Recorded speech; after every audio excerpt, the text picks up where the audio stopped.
It's already week 7 of the NFL season, and it's moving along really quick. But let's get into our preview for the week. Unfortunately, I am here alone this week because Mason had to work, so just me on Thursday. But recent changes that have happened to the league. Devontae Adams has gone to the Jets, which is huge for the Jets.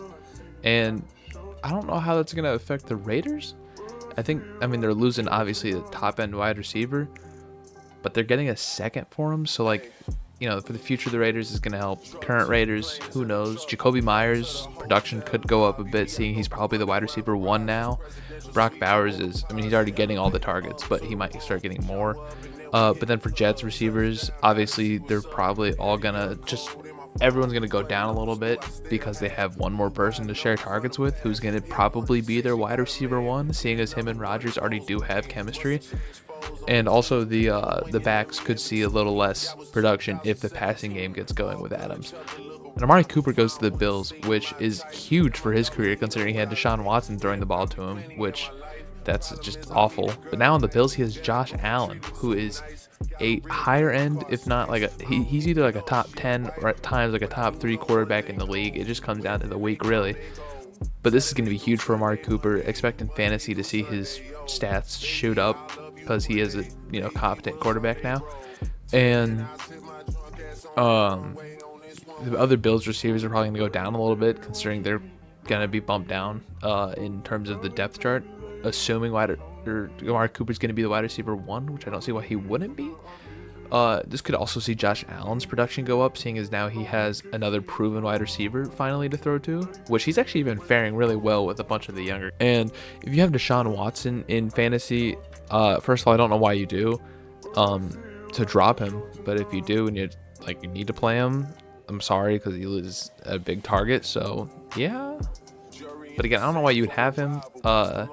All right, and then for fantasy this week, we have Baker Mayfield as the must-start quarterback because he's playing Baltimore, who's the 31st worst team against the pass, which is, it's who you want to play. And Baker's also been playing insane. He has 15 touchdowns. He does have 5 interceptions, but I think his upside significantly trumps his interception ratio, which isn't even that bad. It's less than 1 a game. Mahomes has a worse one, and people are still, Mahomes is going to win MVP. He isn't. He sucks. And then Jonathan Taylor, I think, is going to be a really good pick this week. Brian Robinson Jr., they're playing. I don't know who the Commanders are playing this week, but I think Brian Robinson is going to be an elite pick. He's been really great all season, honestly. I think he's a great running back, and he's very overlooked in terms of fantasy. At least last year he was. I believe he still is this year. But I think as the Commanders are starting to look like a powerhouse in the NFC, he's starting to get more recognition. And I think he's a must-start this week. And then Malik Neighbors should be back this week. I'm not for sure on that.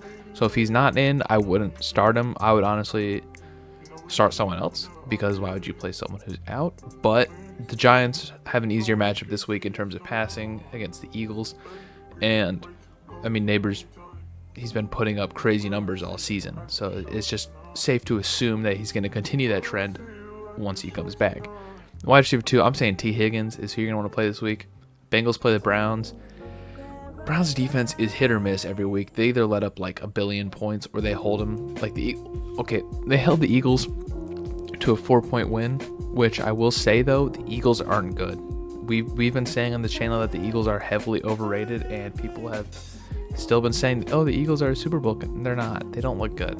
But yeah, so I think T. Higgins will be the move this week. Browns don't look good. Tight end, George Kittle. Tight ends is like Brock Bowers is almost always safe. Kittle's always safe. Kyle Pitts can be hit or miss, but I just think Kittle is going to be the safe one. So if you have him, start him. I wouldn't start Kelsey if you had Travis Kelsey, if I'm being honest. He might see a lot of yards, which he has been recently. But they're playing the 49ers, and that defense is still very good. So you're kind of hit or miss with Kelsey. But either way, flex, I'm saying Godwin or Evans. Either of the Buccaneers wide receivers. Honestly, if you have both, flex in a wide receiver 2 maybe isn't honestly that bad of a move. Because they see, and Chris Godwin's insane, right? I think he's the wide receiver number 2 on the season, or 3. He's like a top 5 bare minimum on the season. And obviously Mike Evans has he's 6 weeks in. He has 3 games over 25 and 3 games under 8. So it's like he's either going to score a lot or he's not going to score much, right? But I think because Tampa Bay's running game is so hit or miss, they either get it running like last week and they just stomp on them, or sometimes they just don't get it going at all. And Baltimore does have a good run defense, so they might be a passing game. Also, Baltimore scores a lot, so there's probably going to be a lot of passing. So assuming that, Baker Mayfield and either of the Buccaneers wide receivers should be a lock this week because, again, they'll be passing the ball a lot. All right, and then the Broncos defense, I think, is going to be the defense you want to play because they're playing the Saints, and you might be thinking to yourself, like, what? The Saints team looks decent. They score points, you know? Like, why would I want to do that? Well, if you really look at it, Saints are missing, like, damn near their whole O-line. Olave's out. Shaheed is out. Taysom Hill's out. Derek Carr's out. They're playing a rookie quarterback who actually played really good last week, Spencer Rattler. We played pretty good last week. You got to give him his credit where he deserves it. But it's still, they still look rough. You know, it's still a younger team we'll go with. And Broncos could probably get some sacks. I think Surtain is still out this week. But assuming that Rattler is throwing to a bunch of, their number 1 and 2 wide receivers are out and their number 1 tight end's out. So Rattler's going to be throwing to a bunch of not starters. So there's like higher chance for error, I'll go with. And then their line's out, so higher chance for sacks. I think Broncos defense will be a good one this week. Obviously, they sucked last week against the Chargers, but I mean, I don't know. I gotta give it to them. Anyways, our winners this week. I'm not gonna go over all these because I really don't remember all the matchups. But last week we were 12-2. We did very good last week, so I'm hoping we can keep that up this week. I will say last week was also very predictable, so that could play into that. But for this week, these are our winners. Feel free to copy them down. If you don't agree with any of them, it's okay, because again, these are our winners, not yours. And yeah, our matchups for this week that are relevant. We have 3 division matchups, being the Lions and Vikings, the Bengals and the Browns, and the Giants and the Eagles. Lions-Vikings is huge because Lions are amazing this year, and the Vikings are also amazing this year. The NFC North is amazing this year, I should just say. But the Vikings are 5-0, so this could be finally where they lose a game, seeing as though the Lions just stomped the Cowboys. But either way, it's going to be a great game. Bengals-Browns. Browns don't have an offense. Bengals don't have a defense. So it's going to be weird to see that.